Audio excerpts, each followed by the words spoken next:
Ok, donc dans cette vidéo, on va voir l'introduction au coupe-ongles avec Monsieur Glenn en guest star. Donc là, on part du principe que vous arrivez à toucher et mobiliser légèrement les pattes de votre chien, d'accord? On peut prendre la patte, on peut mobiliser sans que le chien soit en stress. Donc là, ce qui va m'intéresser, c'est une introduction au coupe-ongles qui capte ce qui va se passer. Ok, il a bien vu l'objet, il est d'accord avec ce qui va se passer. Je vais reprendre la patte, merci. Je veux venir juste poser mon coupe-ongle au niveau de la griffe et je vais récompenser. Si votre chien il commence le mouvement avec la patte, c'est encore mieux. Plein. Patte, la patte. Pleine la patte. Yes. On n'est pas dans le bon sens pour moi. D'accord, c'est encore mieux. Et petit à petit, ce que vous allez mettre en place, c'est simplement venir placer la griffe, mais vraiment juste au bout. On coupe, on relâche et on récompense.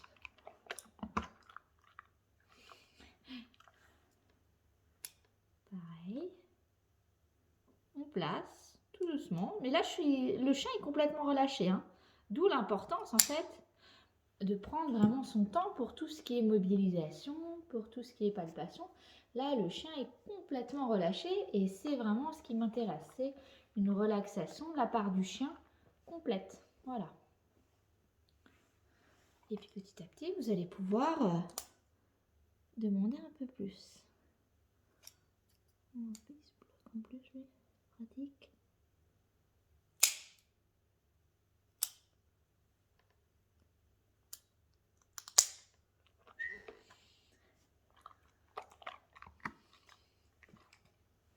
La patte. Thanks so much. Et voilà. Mais en fait, ce qui est le plus difficile, c'est pas tant le fait de couper les griffes. Ce qui est le plus difficile, c'est d'avoir le membre relâché. D'accord? Et ça, c'est vraiment de votre introduction de la palpation que ça va être intéressant. Donc, d'arriver à avoir le chien et de pouvoir mobiliser la patte un petit peu dans tous les sens, sans qu'il y ait de stress. Donc ça, plus vos mouvements vont être lents, plus vous allez respirer lentement, plus en fait vous allez détendre votre chien. Et votre main, si vous voulez, vous voyez la pulpe de vos doigts, jamais elle doit se déformer. Si vous voyez qu'il y a une déformation et qu'il y a un changement de coloration de la pulpe, c'est que vous appuyez bien trop fort pour le chien. Ok? C'est vraiment, on pose doucement, on caresse et on peut venir appuyer un petit peu sur la structure, mais il ne doit pas y avoir de déformation de la pulpe de nos doigts. Parce que si ça vous écrase, les mécanorécepteurs, imaginez-vous le chien, comment on en est par rapport à là.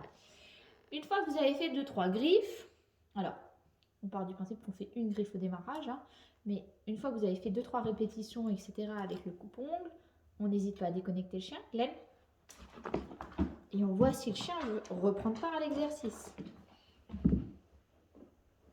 Mais super, t'es hors champ, mais attends. Je te vois quand même. Bah oui, une louche.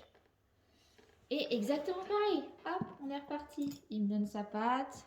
Et là, vous voyez, je peux me rapprocher du chien, je peux me rapprocher de sa tête. On est d'accord que dans l'environnement, là, il n'est pas du tout bloqué, donc il est zen, il sait qu'il a la possibilité de faire ce qu'il veut. Mais voilà, ce qui est important en fait, c'est pas tant l'objet coupe-griffe, c'est pas tant le fait de venir couper les poils avec le ciseau, c'est vraiment de réussir déjà à toucher son chien sans que le chien soit stressé. Donc prenez du temps là-dessus. C'est-à-dire que j'insiste encore et encore, mais si vous n'arrivez pas à faire ça sur le membre de votre chien avec une attitude relâchée, n'essayez pas d'obtenir plus, ce n'est pas possible, ce n'est pas foncièrement possible, d'accord? Sans contention ou sans quoi que ce soit de votre part. Il faut vraiment qu'il y ait une relaxation de la part de l'animal. Voilà. Donc pour cette semaine, si vous arrivez à avoir ça et si vous arrivez à couper les griffes, très bien. Si vous arrivez, si vous arrivez simplement à mobiliser, à toucher votre chien, c'est très bien aussi, ça me va vraiment amplement. Et prenez votre temps là-dessus, d'accord? C'est pas du tout une compétition, c'est pas celui qui va le plus vite. Le tout, c'est de réussir par la suite à avoir un chien le plus détendu possible pour pouvoir faire un petit peu tout autour du chien. Mais ne vous focalisez pas sur l'objet. C'est vraiment ça qui est important. Ce qui est primordial, c'est vraiment le toucher de votre chien.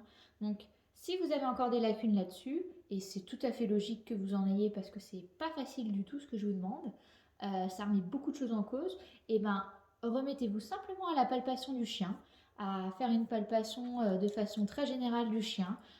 Prenez la position qui vous plaît le plus. Ça se trouve décubitus latéral, ça se trouve bucket game, ça se trouve chin rest sur un support, ça se trouve chin rest sur vos genoux.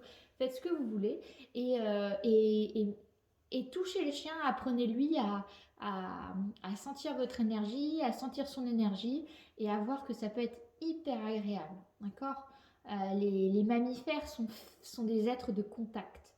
Donc, si le contact est bon, ça ne peut vraiment qu'être agréable pour l'animal. Donc, bien faire attention à la déformation de vos mains.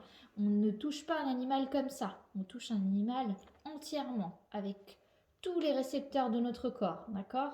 Et ne verrouillez rien. Quand on touche le chien, vous ne verrouillez pas le poignet, vous ne verrouillez pas le coude. On est vraiment relâché. Tout doit être souple, un petit peu comme quand on joue du piano. Il faut vraiment la souplesse du poignet. Donc on essaie de rigidifier aucune articulation. D'accord? Prenez votre temps là-dessus. Donc on essaie de faire une palpation. Hop, on essaie de voir toutes les zones. S'il y a des zones qui sont encore compliquées, et ben on les travaille, on les renforce plus. Vous n'hésitez pas à changer de friandise dans la séance.